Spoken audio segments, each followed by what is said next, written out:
First story, the Ubatuba case, 1957. It's been years since that day, but I can still remember it as if it happened yesterday. I wasn't one to believe in UFOs or anything out of the ordinary, but something happened on that boat that changed everything for me. It was a regular fishing trip, just me and Jose, like we'd done hundreds of times before. The sun was already starting to rise, painting the sky with shades of orange and pink. But there was something off about the morning. The air was thick, almost stifling, and the usual sounds of seagulls and the gentle waves felt muted, like the world had quieted down for a moment. It felt like we were being watched. I know it sounds crazy, but that was the first thing I felt, like someone or something was out there, observing us. I tried to push the thought away, telling myself I was just being paranoid. But then, Jose said something that made the hair on the back of my neck stand up. He mentioned that he had seen something odd in the sky the night before, a light moving in a way that didn't make sense. He didn't seem overly concerned, but I could tell he wasn't just brushing it off. I laughed it off, trying to act like everything was normal, but deep down, I knew something was off. We were about a mile from the shore when it happened. It wasn't anything big at first, just a flash in the water. I almost missed it, but Jose pointed it out, his voice a little shaky. I still remember how his face changed when he saw it. The sunlight hit the water in a strange way, like it was bending around something, but there was nothing visible. At least, nothing that we could make sense of. We decided to check it out, thinking it was debris or maybe a log that had drifted from somewhere. But when we got closer, that's when things took a turn. As we neared the spot, I saw something float to the surface, small metallic fragments glinting in the sunlight. It wasn't like any debris I had ever seen. It wasn't wood. It wasn't plastic. There was something almost unnatural about it. The pieces were thin, shiny, and they didn't look like they belonged in the ocean. We pulled them up with our nets, and that's when the sinking feeling in my stomach started. Jose said nothing at first, but I could see his face going pale. We had no idea what we were holding, but it wasn't normal. It didn't belong to any boat, any plane, or any ship. These were pieces of something that didn't come from this world. My mind started to race. We both just stared at the pieces in disbelief, unable to speak. I couldn't explain it, but something about them made my heart pound, like I was about to be swallowed by something much bigger than me. The rest of the day felt like a blur. I can't say we made it back to shore in any sort of normal way.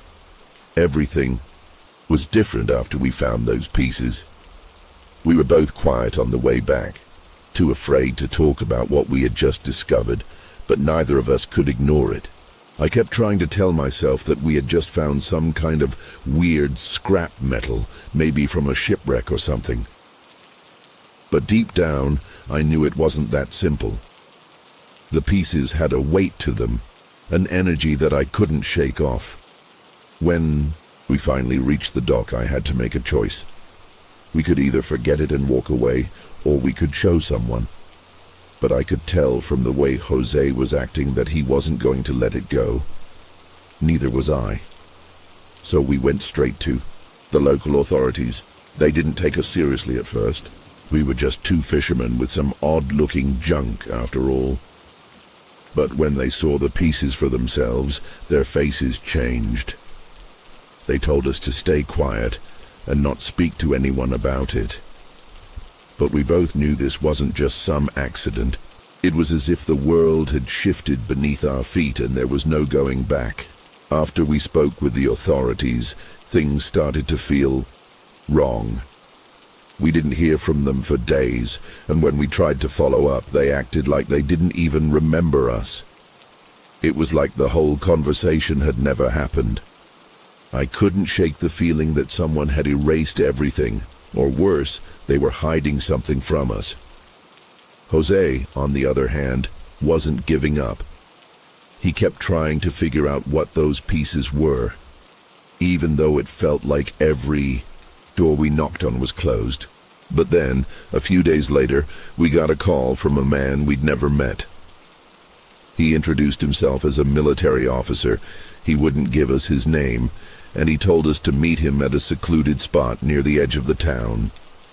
Something about it didn't sit right with me, but Jose insisted we go. It's funny now how I remember the details of that meeting.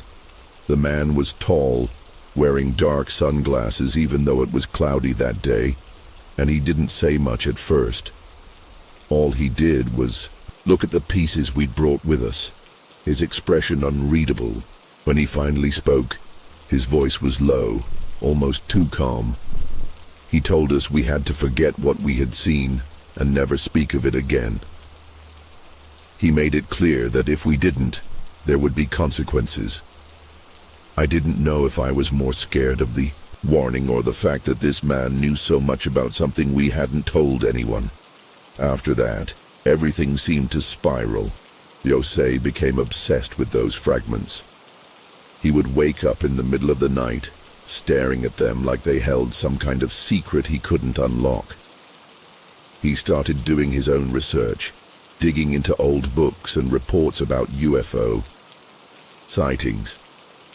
He became convinced that the fragments weren't just part of a spaceship, but something far more significant, something that didn't belong to any civilization we knew. The more he dug, the more it seemed like his mind was unraveling. I tried to talk some sense into him, but it was like he was slipping away. One night, he called me, his voice shaking with what I can only describe as terror.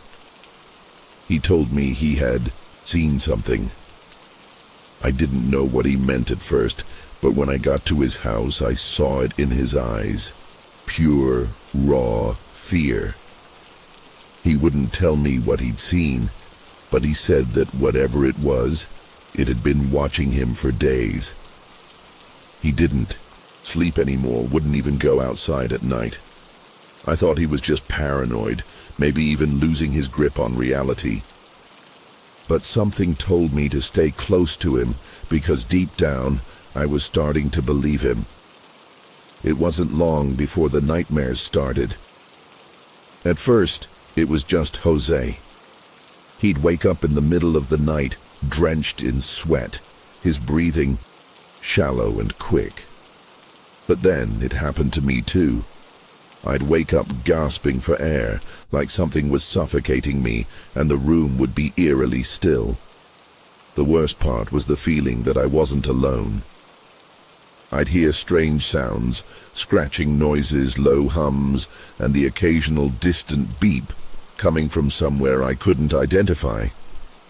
It was as if whatever we had encountered was trying to communicate, but not in any way we understood.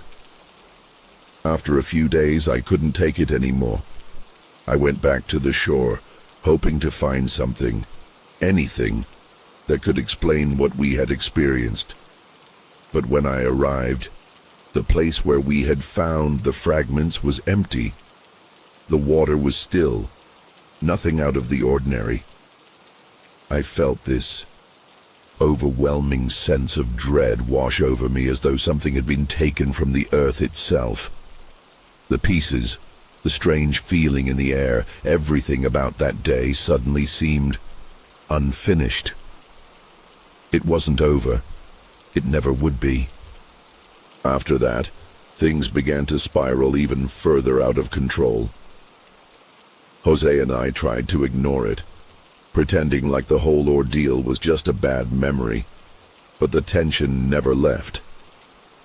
Every time I closed my eyes, I could still see those fragments, shimmering in the water as though they were beckoning me. I didn't tell anyone else about what had happened. I didn't trust anyone enough. But what really shook me to my core was the feeling that I was being watched.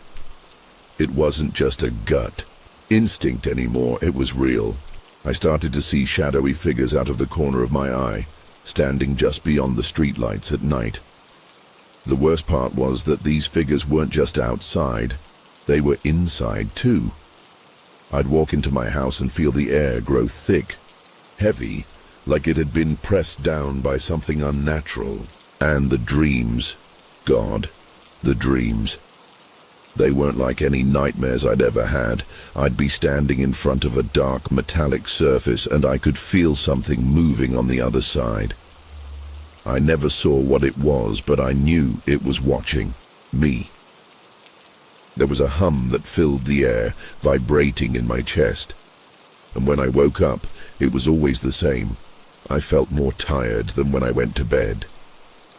More drained, like something was taking from me when I wasn't awake. Jose didn't fare much better. It was like he was becoming someone else entirely. He barely spoke, his eyes always darting around, like he was looking for something or someone. He didn't want to leave his house anymore. His obsession with the fragments deepened, and I started to wonder if he was losing touch with reality. One day, he called me again, his voice weak, barely a whisper. He told me he'd figured something out. He claimed that the pieces weren't from any ordinary ship. They were from something far more advanced, something extraterrestrial. He said that whatever it was, it had come here on purpose, and we weren't meant to understand it. The worst part was he believed it. I could hear the conviction in his voice. He even went so far as to say that he had been in contact with them. That's when I realized how far gone he really was. He said the nightmares weren't just dreams, they were messages. And the things he had seen, the things he felt, weren't just his imagination. I didn't know whether to believe him or think he had completely lost it. But deep down, I knew something had changed in both of us. Something had shifted, and I couldn't pretend it was all in our heads anymore. The feeling of being watched only grew stronger as the days passed. It was like it was never going to end. And then, one night, I got a call that I'll never forget. It wasn't Jose on the other end, but someone else, another voice, calm and almost too smooth. The voice told me to meet them, that they had information about the fragments and what had really happened that day. They didn't say who they were, only that they had been following us since we made contact with the authorities. I didn't know what to think, but something about the way they spoke made it clear that this wasn't a simple request. It was an order. So, I went. I didn't tell anyone where I was going. As I walked through the empty streets toward the meeting place, I could feel a strange pressure on my chest, like I couldn't breathe properly. It was dark, too dark, and there was no one else around. When I got to the spot, I didn't see anyone at first. The night felt oppressive, the air thick with something I couldn't explain. Then, just as I was about to turn around and leave, I heard the faint sound of footsteps, slow, deliberate. I looked up, but there was nothing, just the empty street and the eerie quiet. I was about to walk away when I felt a hand on my shoulder. I froze, my heart nearly stopping in my chest. The hand on my shoulder felt cold, unnaturally cold, and when I turned around, I saw nothing. It was like someone had just slipped back into the shadows, and I was left standing there, alone. But I couldn't shake the feeling that something was there, just out of sight. I turned around quickly, looking for whoever had touched me, but I didn't see anyone. The streets were empty. It wasn't until I looked down that I noticed something on the ground. Small metallic pieces, just like the ones we'd found in the water. They were scattered across the sidewalk, glinting in the dim light from the street lamp. I bent down to pick one up, but just as my fingers brushed against it, I felt a sharp pain shoot through my arm. It was like something was pulling me back, pulling me away from the fragments. I couldn't explain it. It wasn't physical, but it was real. The moment my hand touched the metal, I felt dizzy, like I was being spun around in a whirlpool. And then I heard it. A sound, low and resonating, like a hum, but it felt alive. It reverberated through my entire body. I dropped the piece, stumbling back, my breath coming in shallow gasps. Everything around me seemed to spin, and the world felt like it was closing in. I tried to move, but my legs wouldn't work. I couldn't breathe, couldn't think, like I was being swallowed by the air itself. When I finally regained control of my body, I was back on the street. But the world felt different. The sound of the hum was still there, faint but present. My body felt heavier, like something was pressing down on me. I looked around, trying to make sense of what had just happened. But I couldn't. I couldn't explain the pain, the dizziness, or the strange sensation that I wasn't alone. There was a voice, a whisper, faint but clear. "You've seen too much." It came from all around me, from within the walls, the pavement, like it was everywhere and nowhere at once. I wanted to scream, but no sound came out. My mind was spinning, racing, but it felt like I couldn't think straight. I turned to leave, but when I did, I saw them. Figures standing in the shadows, watching me. I couldn't see their faces, but I knew they were there. I could feel them. I turned and ran, my heart pounding in my chest. I don't know how long I ran, but I didn't stop until I was back in my apartment, locking the door behind me. I collapsed onto the floor, gasping for air, trying to make sense of what had just happened. But no matter how hard I tried, I couldn't. I didn't know if what I saw was real or if my mind had just cracked under the pressure. But something told me that whatever I had encountered was far from over. The next few days were a blur. I didn't leave my apartment. I couldn't. Every time I stepped outside, it felt like the world was closing in on me again. I saw them, those shadowy figures lurking in the corners of my vision. Sometimes they were in the windows across the street, sometimes just behind the trees in the park. No matter where I went, they were there, watching, waiting. I tried to go back to the place where I'd found the fragments, thinking I could make sense of it all. But when I got there, it was like nothing had ever happened. The water was calm, the beach empty, and the place where I had seen the pieces gone. There was no sign of anything unusual, no trace of the fragments or the strange hum that had filled the air. It was as if it had never happened, but deep down, I knew better. Something had changed. Something had followed me, and no matter how hard I tried, I couldn't escape it. Every night the nightmares returned, more vivid, more intense. Sometimes I could feel the fragments on the edge of my fingertips, just out of reach. Other times I would wake up and find myself standing by the water, staring out at the ocean, as if I had been there all along. But no one else saw it. No one else experienced it. And the more I tried to explain, the more I felt like I was losing my grip on reality. The fear that had once been just a shadow now consumed me entirely. Weeks passed and I became a shadow of who I once was. I couldn't trust my own mind anymore, and every time I looked in the mirror I didn't recognize the person staring back at me. It was like I was a stranger in my own body, trapped in a life I couldn't explain. People started to notice. My friends, my co-workers, everyone kept asking me what was wrong, but how could I explain? How could I say that I felt like I had been marked? That whatever I had encountered in Ubatuba was still following me, seeping into my very soul. I tried to move on, tried to bury the memories deep inside, but they always resurfaced. The same eerie feeling of being watched, the same haunting hum that followed me even when I was alone. And then came the phone calls.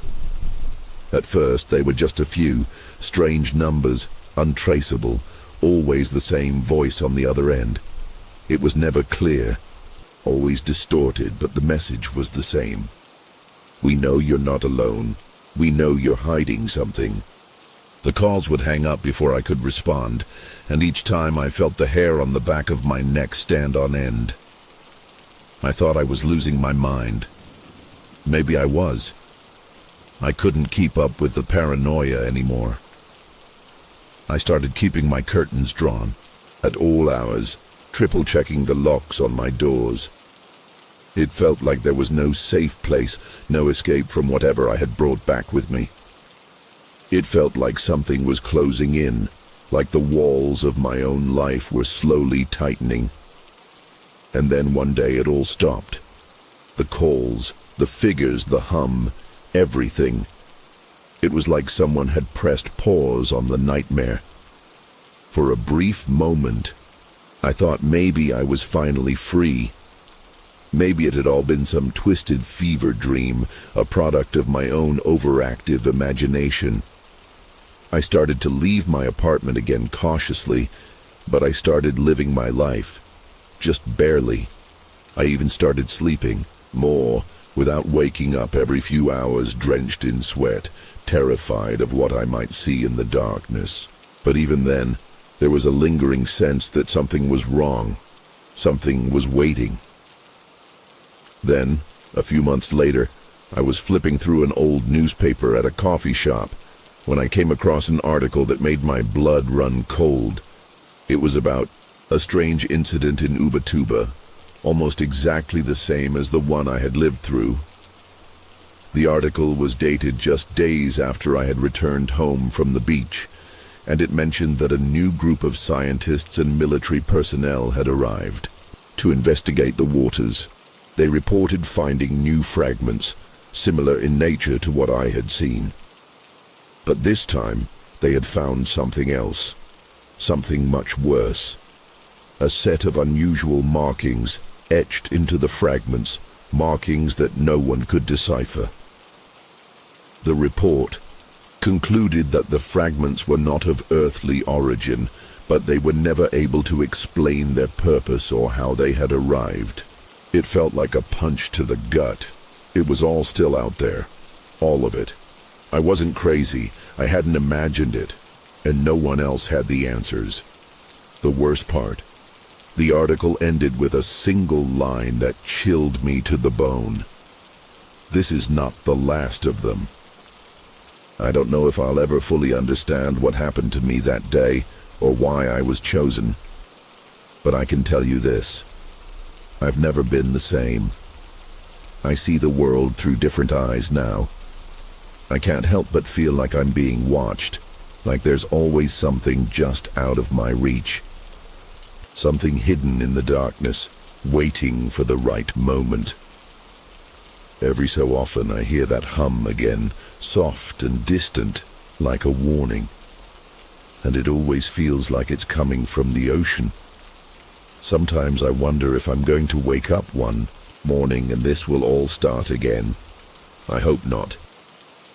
But deep down I know it's just a matter of time. I don't think we're alone. I don't think we've ever been alone.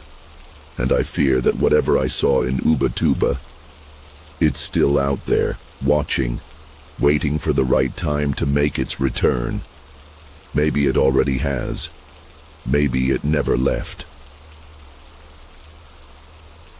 As I write this, I can't help but feel like something is watching me right now, in this very moment. The same feeling that I had that night by the ocean. The same feeling that has never left me, no matter where I go. I don't know if this will ever end, or if I'll be caught in this never-ending cycle. I just hope that by sharing this, I can give a warning to others, because what happened to me, it's real. There's no escaping it, no matter how hard you try, no matter how much time passes. Something is out there, something we don't understand, and it's only a matter of time before it finds its way back to us. Second story, the case of Kelly Cahill, 1993. I've debated for years whether I should share this or not, but I've come to the conclusion that I need to get it out there.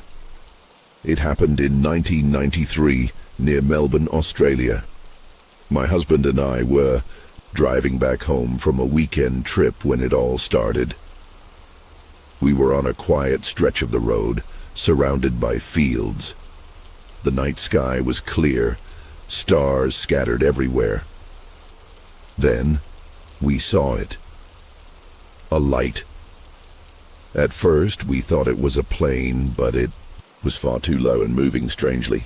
The way it was gliding across the sky made no sense, like it was floating, almost as if it was just hanging there, suspended in the air. I didn't think much of it at first. You know how people get paranoid in the middle of nowhere. But this feeling, it gnawed at me. Something wasn't right. As the light got closer, I could feel my stomach drop. It wasn't just the light itself, it was the way it distorted everything around it. Time seemed to stretch, like we were in a slow motion scene. The next thing I remember, everything was foggy, blurry. It was like I blinked and hours passed. My husband and I just sat there, silent. Neither of us had said a word about the light, but I could feel it in the air. Something wasn't right. I felt disoriented, like I wasn't quite in my own body anymore. I didn't know how long we were just sitting there. Then, suddenly, the memory hits me like a punch to the stomach. I can still see it. The road, the light. Then, nothing. Just emptiness.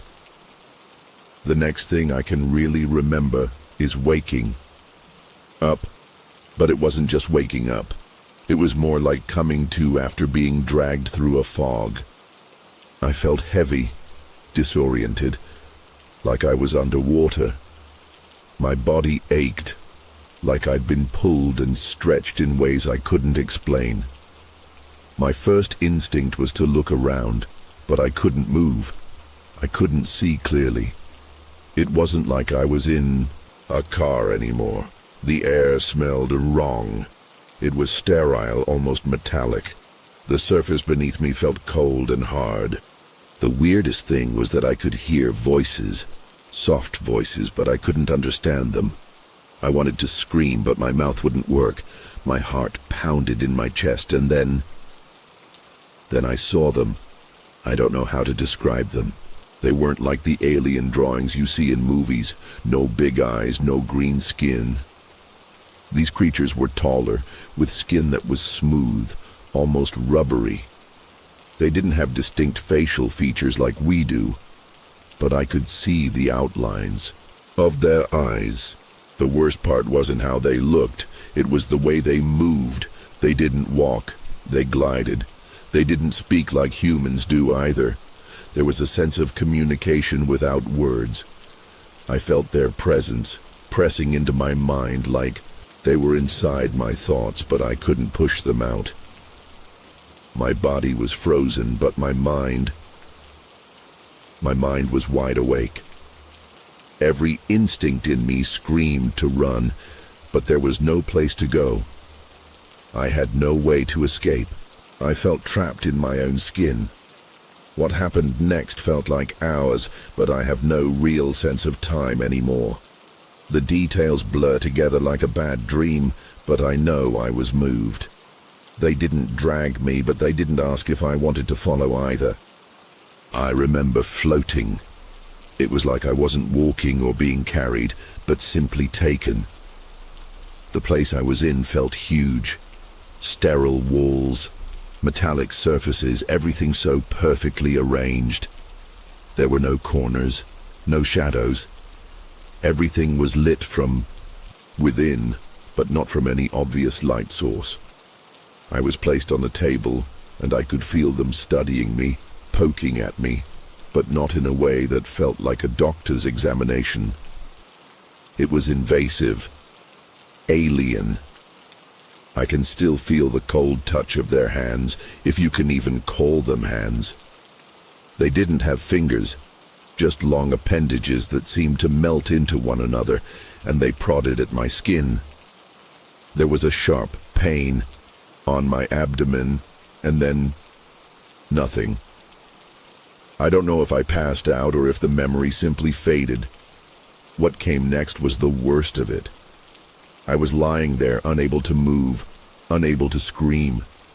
I felt something enter me, something cold, something mechanical. I don't know if it was a needle or something worse. I remember the sensation of something digging into my skin, and then it was over as quickly as it started. I don't know if it was a dream or if it really happened. The whole thing felt so surreal, like I was caught in a nightmare, but I couldn't wake up. Then, I was back. I was back on the road.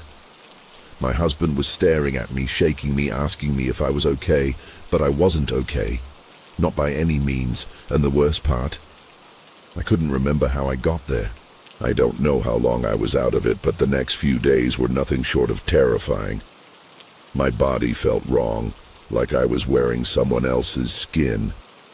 I could feel things in my muscles, like strange, deep pains that had no clear origin. I looked at myself in the mirror, but what I saw didn't make sense. There were these small, perfectly round bruises on my stomach. At first I thought they were just from bumping into something, but they weren't like any bruises I'd ever had before. They were arranged in a pattern, like someone had marked me. The skin around them felt sensitive, almost burned. I didn't want to tell my husband, but I knew I had to. He'd been acting off too, but I couldn't place it. He didn't talk much after we left that stretch of road. He was distant. I asked him if he remembered anything, and he said he did. But when I pressed him, he seemed to grow more and more uncomfortable, like he was hiding something. We couldn't even agree on the details. He swore up and down that nothing had happened. He didn't believe me. But I knew something had happened, something I couldn't explain. I started having dreams, no, visions, about that night. It wasn't just a dream, but a fragmented memory. I could see their faces, those cold, faceless beings, the way their eyes, if you could even call them eyes, felt like they were boring into me. There was a terror in those visions that still haunts me. I couldn't shake it. After a couple of weeks of these strange feelings, I decided to go see someone, a therapist. I had never been a fan of alternative medicine, but something inside me was desperate to make sense of what was happening. It felt like I was losing my mind. It was then that I started to remember things I couldn't before. The therapist suggested regression therapy, hypnosis. I was skeptical, but at that point I'd try anything. I remember the session clearly. The therapist told me to relax, to clear my mind. But I didn't feel relaxed. Instead, the moment. I closed my eyes. I was back in that place. The sterile room. The beings. They weren't just watching me anymore. I could feel their hands again, cold and invasive. They prodded and poked at me. I could hear their voices in my head, like they were trying to tell me something, but I couldn't understand it. One image stuck with me the most. It was a metal table, cold and reflective with sharp edges. I could see a small surgical-like instrument above me. It moved on its own, slowly, deliberately, like it was waiting for my permission to begin. I don't know how long I was under hypnosis, but when I woke up, I was sweating, shaking. The memories flooded back in vivid detail. It was like my mind had unlocked something that I hadn't been able to remember on my own. I could almost feel them still, like they were watching me, waiting.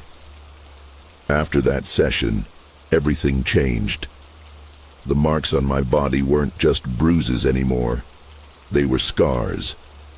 I had small, circular indentations on my skin, almost like burn marks, but not from heat. The thing that scared me the most? They didn't heal. No matter how many creams or ointments I tried, they stayed there.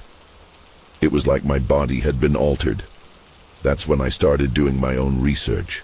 I read everything I could find on abductions, aliens, anything I could get my hands on. I started to piece things together. The beings I remembered were similar to descriptions of greys, the so-called classic alien species. Small, thin, with huge black eyes, except these weren't exactly the same.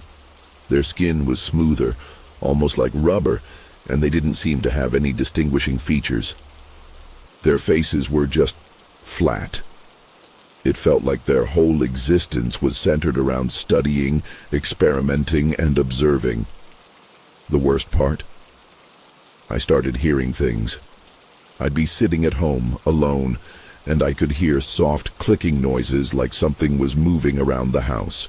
It would start off quiet, then grow louder, like it was right behind me. I told my husband about it, but he just looked at me like I was crazy. He didn't want to hear it. He didn't want to believe it. But I knew what was happening. I knew they were still out there. They hadn't left. And for the first time, I wondered if they were ever going to let me go. It was about a month after the hypnosis session that everything started to spiral. It wasn't just the marks on my body anymore. It wasn't the vivid memories that would hit me at random moments, making me feel like I was losing my grip on reality. What really broke me was the nightmares. They weren't dreams, they were like replays of what happened that night. Every time I closed my eyes, I saw the same thing. The cold, metallic room. The beings standing above me, observing me like I was some kind of specimen under a microscope. I could hear them whispering to each other in that strange, guttural way, like a language I couldn't understand, but could still feel.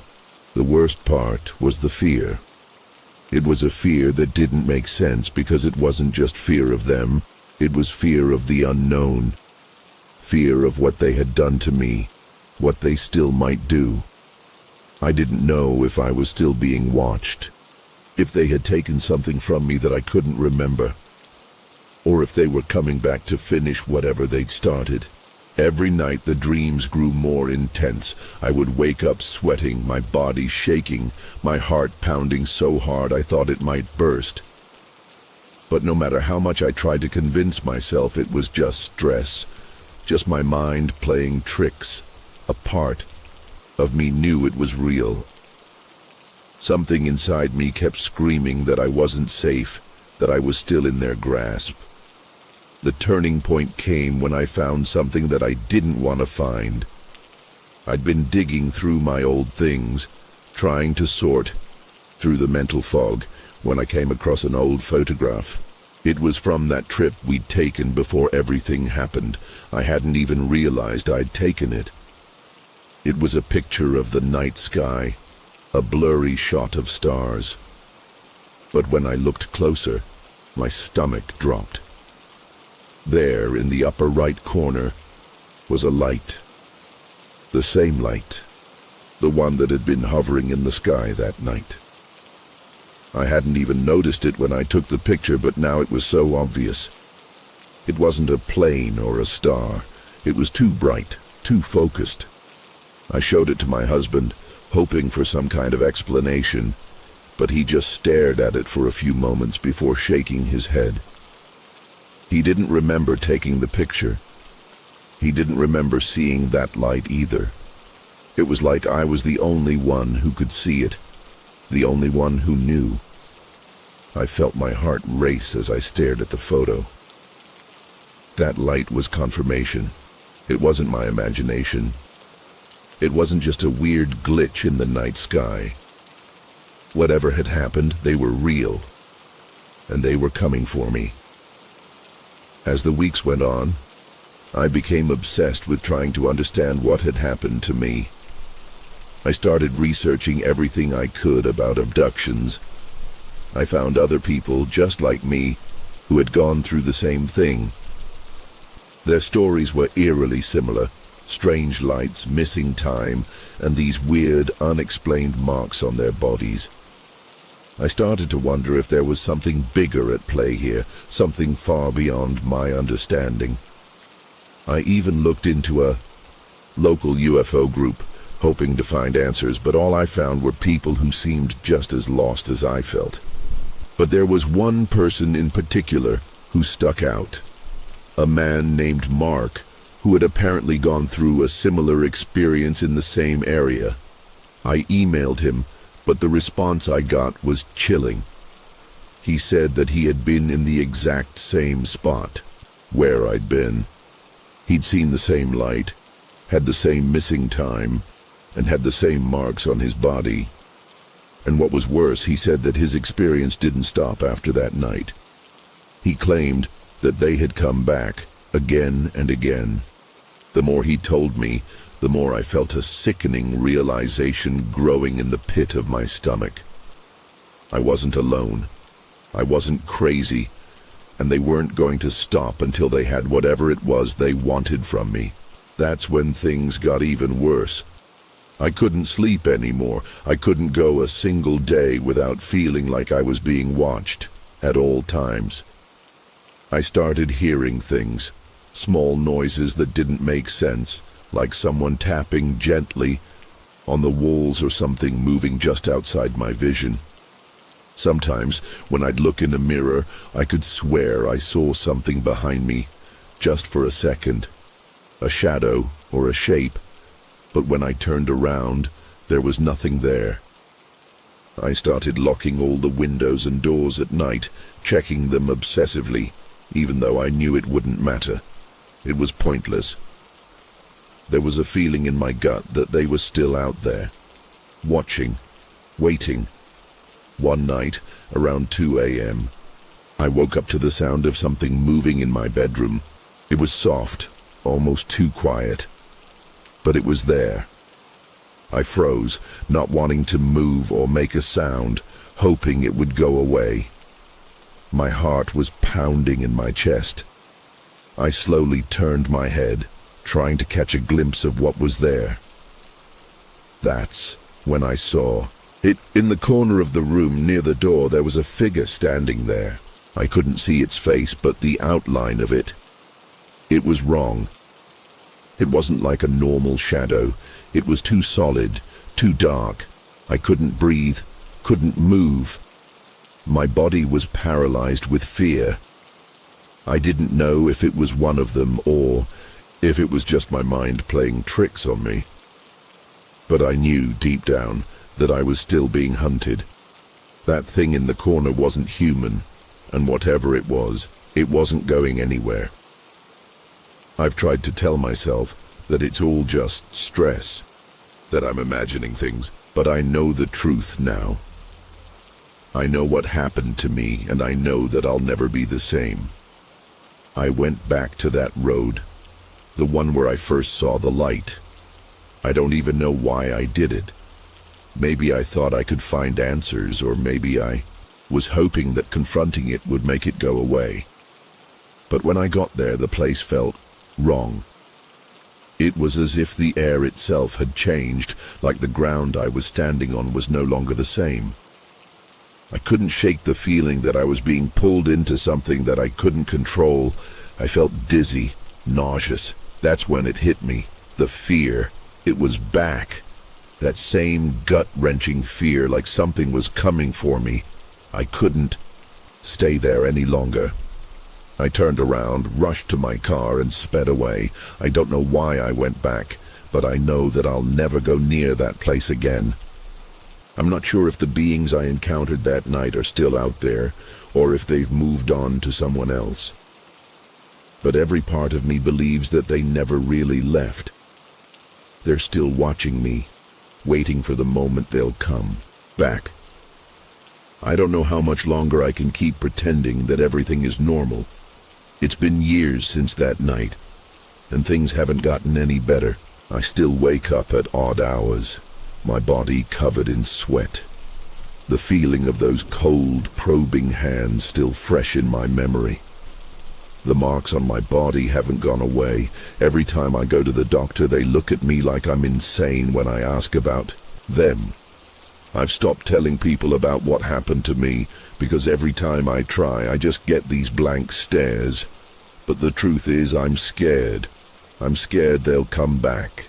I'm scared that what happened to me wasn't just an isolated incident, that more people are going through the same thing and they just don't know it. And the worst part is that no one believes me. No one can help me. I keep checking the sky, watching for that light, that horrible bright thing. I don't know when it'll happen again, but I know it will. Maybe next time it'll be worse. Maybe next time they'll take me for good. But the one thing I know for sure is that I'll never feel safe again. Not in my own home.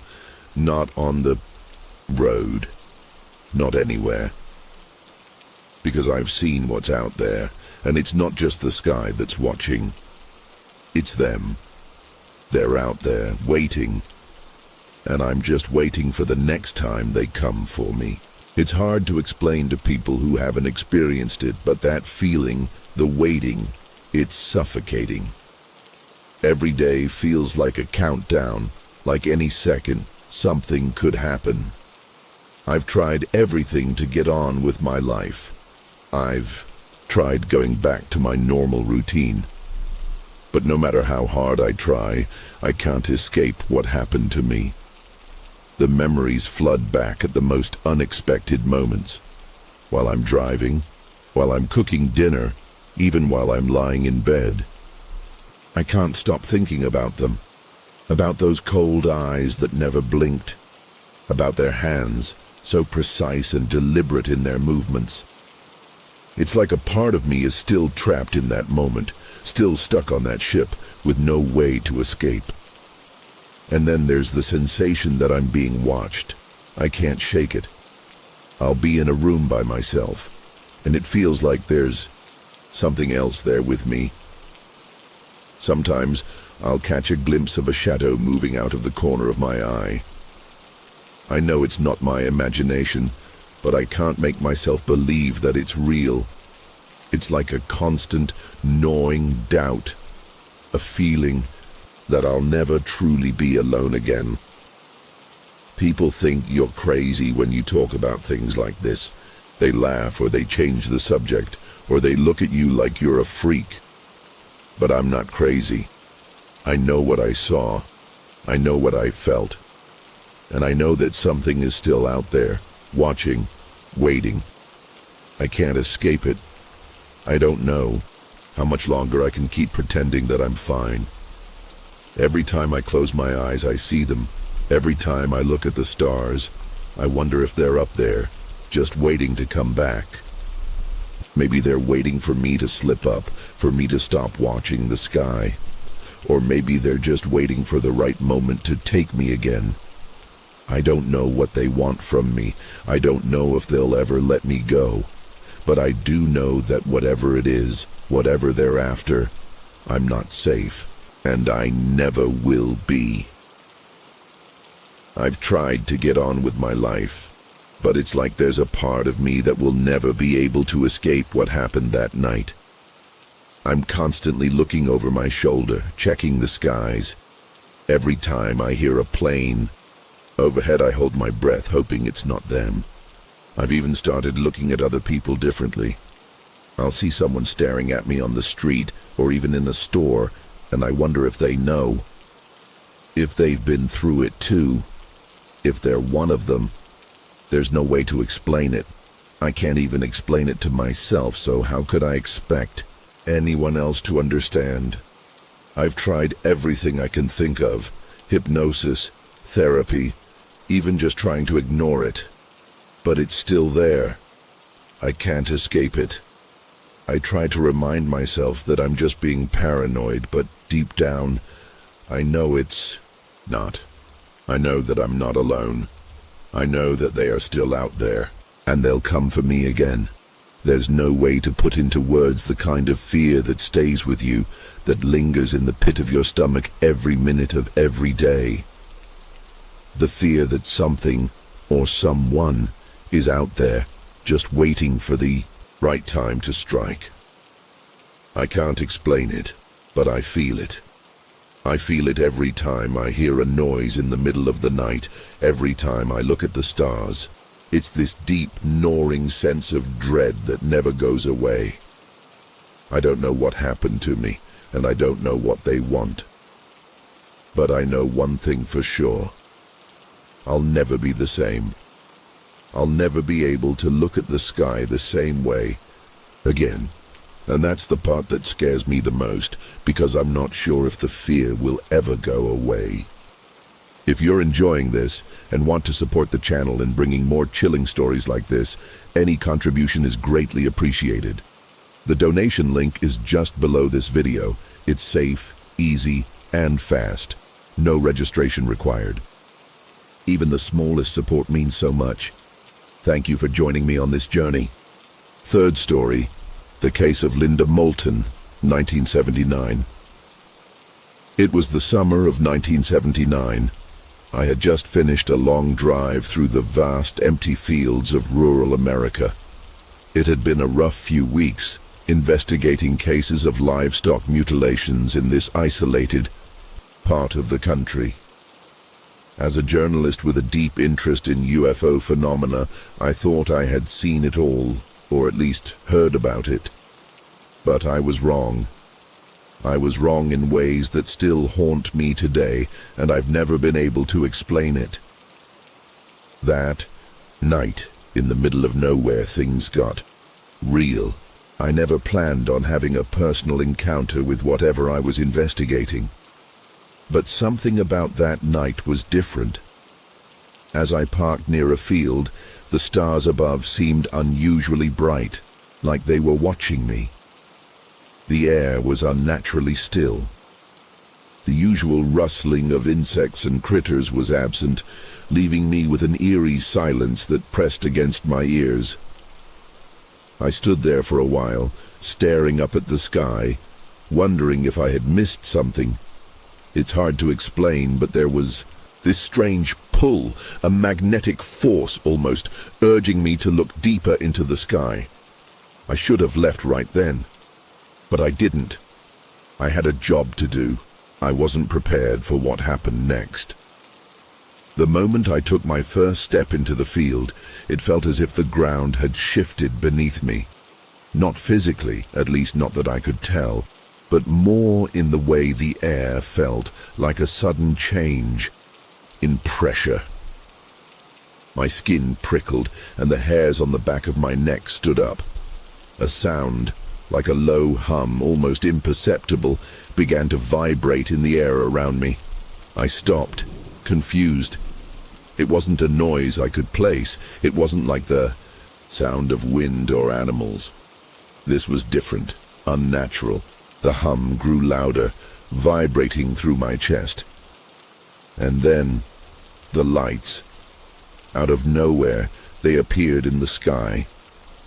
At first I thought it was just an aircraft, maybe a helicopter or a plane, but it wasn't. The lights weren't moving like anything I had seen before. They hovered, perfectly still, too still. There was something about them that felt deliberate, like they were waiting for me. For a split second I questioned whether I should turn back. But I was too far gone into this investigation. I had to see it through. And so, with a sick feeling twisting in my stomach, I took another step forward. That's when it happened. Suddenly, the air around me changed again, this time more violently. A deep, pulsating force surrounded me, pulling me upwards. My feet left the ground. I felt weightless, as though I was no longer in control of my own body. Panic flooded me in an instant. I tried to scream, but my voice felt caught somewhere inside me. I couldn't move. I couldn't speak. The lights above me intensified, blinding in their brilliance. And then I saw them. Figures moving against the lights. Tall, slender, and unnaturally still. Their bodies seemed to shimmer as if they were not fully materialized, like something between this world and another. My heart pounded in my chest, and a cold sweat dripped down my face. I couldn't look away. There was something in their eyes, something that seemed to recognize me, like they had been watching me for far longer than I could understand. Time seemed to stretch and bend. Every second felt like an eternity. But in that frozen moment, I felt a strange, overwhelming calm. Almost as if they weren't there to harm me. I couldn't explain why, but I didn't feel scared anymore. It was as if everything I had feared, everything I had come to believe about these beings, was wrong. They weren't here to hurt me. I wasn't their enemy. They just wanted me to understand something. My mind was racing, trying to process what was happening. I couldn't speak. I could barely even think clearly. The figures moved closer, their presence overwhelming yet oddly peaceful. One of them, taller than the others, stepped forward. It didn't speak, not with words anyway. But I understood somehow. There was an intense mental pressure, like a communication that bypassed language. Thoughts, emotions, images, they came at me all at once. I saw flashes of a vast, dark place, distant stars and planets, and somehow I could feel it all. The sense of isolation, the coldness of space, the overwhelming silence that filled the void between worlds. But there was something else too, something that resonated deep within me. It wasn't fear. It wasn't hatred. It was curiosity. A longing, almost, like they wanted me to understand something fundamental about us, about humans. I don't know how to explain it. My heart thudded in my chest, but the panic had gone, replaced by this strange, unshakable sense of calm. I felt like I was on the edge of a vast revelation, like I was standing at the threshold of something so much bigger than anything I could comprehend. But then, without warning, everything shifted. The hum intensified, vibrating in the pit of my stomach. A sudden force gripped me, dragging me forward as if I had no control over my own movements. I was being pulled toward the light, toward the figures. My mind screamed in terror, but my body couldn't respond. I was being drawn into something, into some force I didn't understand. Panic hit me again, sharper this time. I tried to resist, to fight it, but I couldn't. It felt like I was slipping out of myself, and then, just as quickly as it had started, the sensation stopped. I was back on the ground, standing in the field again, as if nothing had happened. The lights in the sky were gone. The figures were gone. The hum had faded into nothing. I stood there, trembling, unable to process what had just occurred. My heart was racing, my mind a blur of confusion. I had no idea what just happened, but Something inside me knew that this was not just a dream, not just some hallucination. I had been taken. I had been in contact with them, and whatever it wasn't over. It had only just begun.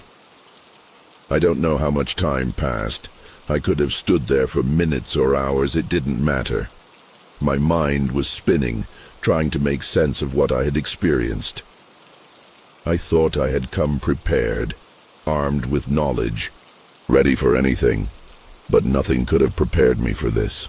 I reached for my equipment, the tools of my trade, the camera, the notebook, the recorder.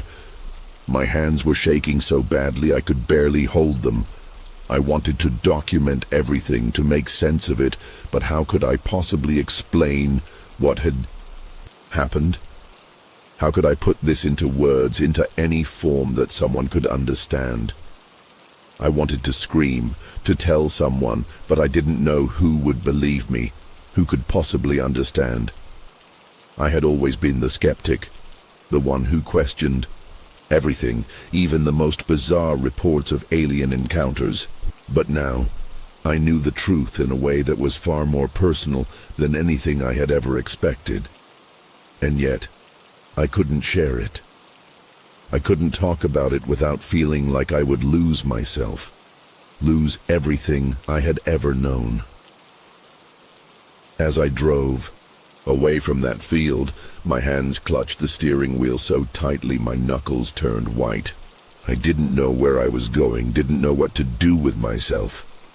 I couldn't shake the feeling that something was still with me, like I was being watched. The hum, that strange, oppressive hum, it was still in my head. It echoed in the back of my skull, making every sound around me seem muffled, distant. I kept checking the rearview mirror, half expecting to see those lights again. But nothing was there. The road stretched out in front of me, dark and lonely. The only sound in the car was the engine humming beneath me. It was like the world had become somehow smaller, more suffocating, and I couldn't shake the sense that I was a part of something much bigger than myself now. Something terrifying. And I still didn't understand what it was. The minutes passed, but it felt like days. I had to get home, to process this, to figure out what had happened. But I couldn't stop thinking about what I had seen, what I had felt, the strange calm, the overwhelming curiosity from them. But there was also something darker, something deeper in the experience that I couldn't put into words. It was as if they were showing me something, and I knew it wasn't the first time this had happened. It wasn't just me they were interested in. There were others. This wasn't the end. It was just the beginning. I barely slept that night. My mind kept replaying every detail of what had happened. But the strangest part, I couldn't remember everything. There were gaps, flashes of images, but other moments were just gone, like they were erased. I tried to make sense of the flashes, of the beings, of the ship. But it was as if the details slipped away the more I tried to grasp them. The more I thought about it, the more I felt like I was losing my grip on reality. I began to wonder, was this all real, or was I going crazy? But no, deep down, I knew it had happened. I knew something had changed in me that night, and I couldn't explain why. I tried to talk to a few colleagues, but every time I mentioned anything even remotely related to what I'd seen, the conversation would quickly turn awkward, and I'd shut down. No one wanted to hear it. I could see it in their eyes. They were skeptical, dismissive, or worse, afraid. I couldn't blame them. I was afraid too, not just of what I'd experienced, but of what I'd uncovered. Whatever it wasn't just me that was involved in this. There was something bigger, something hidden behind the veil of human understanding, and I had been pulled into it, whether I wanted to be or not. A week later, I found myself back in that same field. It wasn't planned, but something inside me compelled me to go back. I thought that if I returned, maybe I'd find some clue, something concrete to explain what had happened. Maybe it was a mistake, some freak natural occurrence. But deep down, I knew I was lying to myself. I had to go back. I had to know the truth. I parked my car, hesitated for a moment, and stepped out onto the same soil where everything had begun. The air was just as still, just as heavy as it had been that night. And then, just like before, the world seemed to shift around me. That same hum filled the air, deep and vibrating, pulling me in. My heart skipped a beat, but I couldn't move. It was like my feet were rooted to the ground. And there they were again, those lights, hovering just above me, just like they had that night. But this time there were no figures, no beings watching me from the shadows. It was just the lights, the hum, and an overwhelming feeling of being observed, watched. Not by one, but by something vast, something endless, something far bigger than anything I had ever imagined. I stood there, frozen, the hairs on the back of my neck rising once more, the lights in the sky just as I remembered them, glowing with a strange, unearthly intensity. But this time something was different. It wasn't the peaceful calm I had felt before. It wasn't curiosity. This time, it was like the atmosphere around me had thickened, becoming heavier, suffocating. The hum in the air grew louder, louder than I had ever experienced, vibrating deep into my bones. I could feel my chest tightening, my breath shallow. There was no escape. The sky seemed to distort around me, like the edges of the world were warping, becoming hazy. And then, just as quickly as the pressure had built up, it stopped. The hum, the sensation, everything, it vanished. It left me standing there, feeling more alone than I had ever felt in my entire life. I looked around, as if hoping to see someone, anyone who could explain what was happening. But there was no one. The field was still empty, untouched, as if nothing had ever happened. The silence was unbearable. The lights were gone. It was as if the universe had closed a door, leaving me on the outside, with no way to understand what I had just experienced. My knees felt weak, and I dropped to the ground, trying to breathe, trying to regain control of my mind.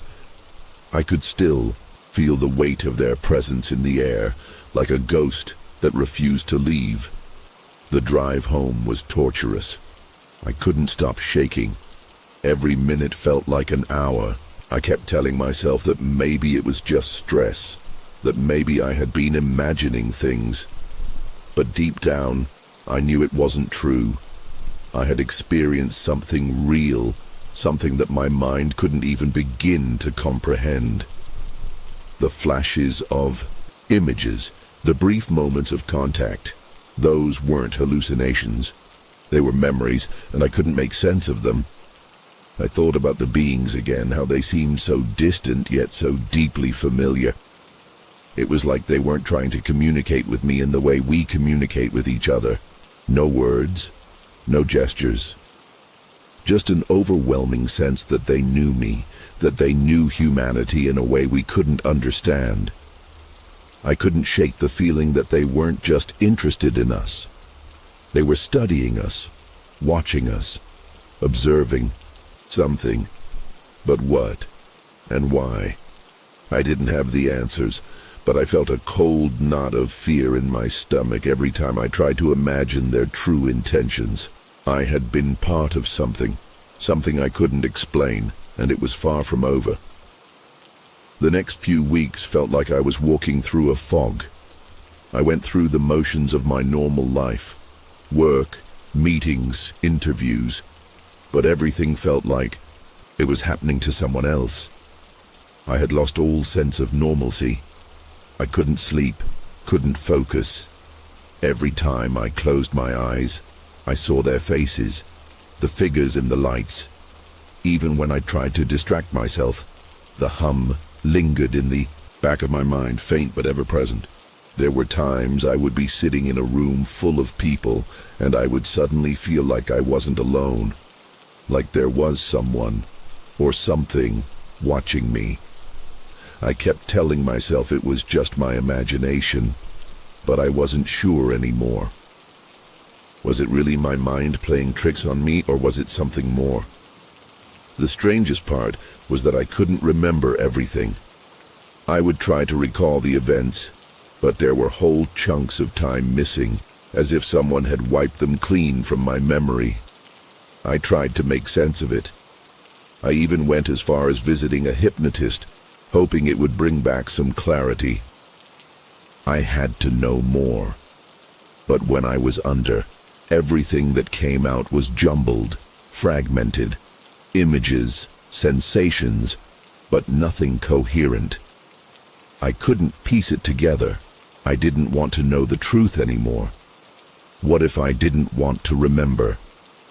Months passed, but the unease never truly left me. It was always there, lingering in the background of everything I did.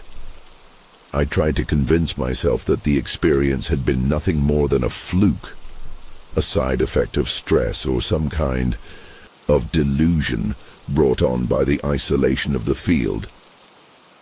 But I couldn't escape the feeling that I was being followed. Not physically. There was no one there, no one watching me. But there was something in the air, a sense that I wasn't entirely alone, that they were still there, just beyond the veil, watching.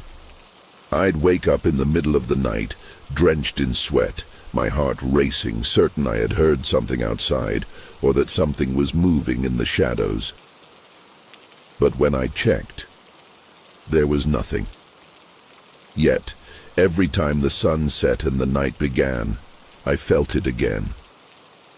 The presence. That low, suffocating feeling that something was waiting. For what? I still couldn't answer that. I had tried to tell myself it was all in my head, a psychological after effect. But the longer I lived with it, the more I knew that something had happened to me, something that didn't belong in this world. Then one night I received a call. I didn't recognize the number. Hesitant, I answered. On the other end was a voice I'd never heard before. It was quiet, almost hushed, as if whoever it was didn't want anyone else to hear. But there was something familiar about it. It took me a moment, but then it hit me. It was the same hum, the same low, vibrating sound that had filled the air that night in the field. But it wasn't just in my head. I could hear it through the phone. The voice was trembling, as if the person on the other end was terrified. "You don't remember, do you?" the voice said.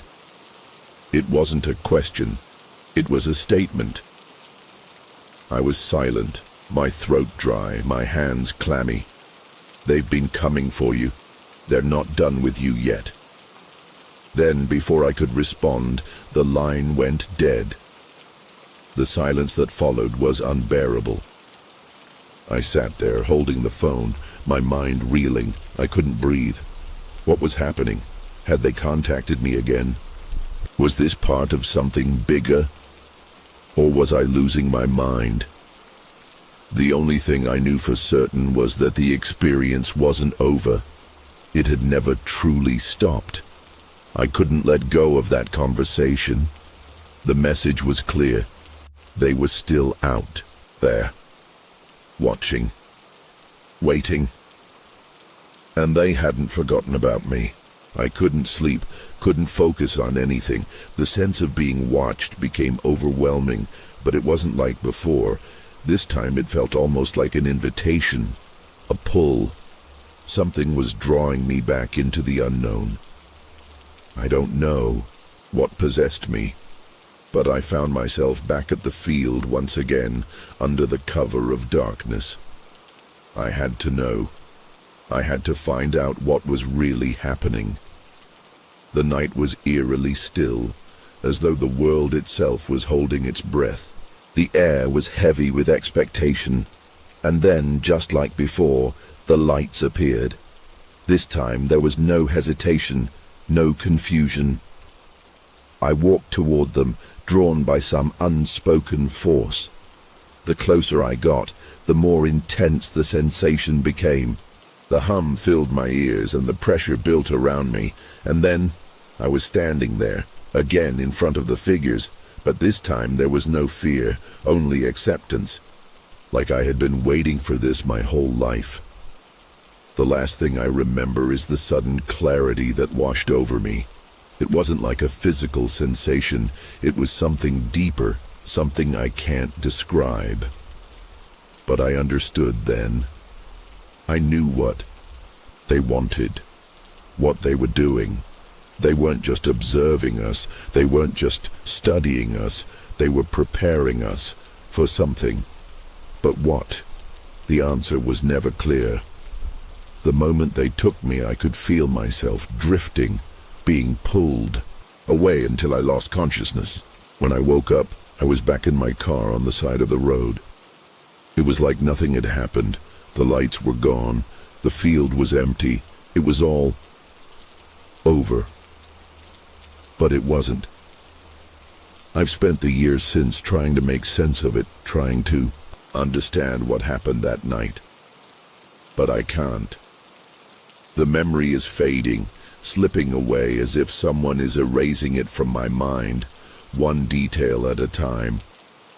What I experienced, what they showed me, is something I'll never fully understand. But I know one thing for sure, they're still out there. And no matter how much I try to forget, I'll never truly be able to. So, what did you think of this story? Did it scare you? Was there a part that gave you chills or stuck with you the most? I'd love to hear your thoughts. Leave a comment below. If you've had a similar experience or have suggestions for improving future videos, let me know too. Thank you for watching and being part of this amazing community. See you in the next story.